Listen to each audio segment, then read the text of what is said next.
Aujourd'hui, nous allons continuer les fichiers avec les formats binaires. Contrairement aux formats que nous avons déjà vus, qui sont en format texte, il existe le format binaire de fichier. En informatique, nous appelons fichier binaire tout ce qui n'est pas interprétable sous forme de texte, ce qui concerne donc les images, les musiques, etc. Mais dans le cas présent, nous allons nous intéresser aux fichiers de configuration binaire. Le fait qu'il ne soit pas en format humain mais en format machine permet à la machine de gagner en performance quant à la lecture vu qu'il n'y a plus besoin d'interpréter le fichier.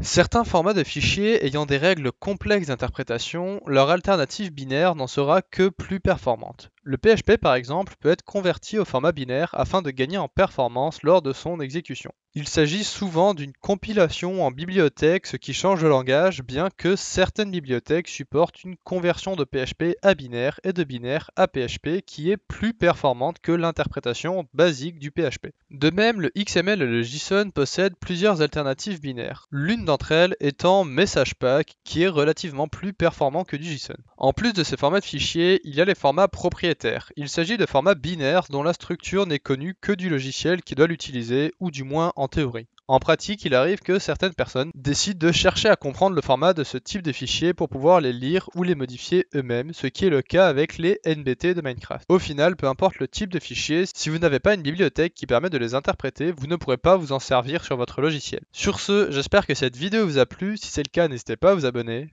et je vous dis à demain.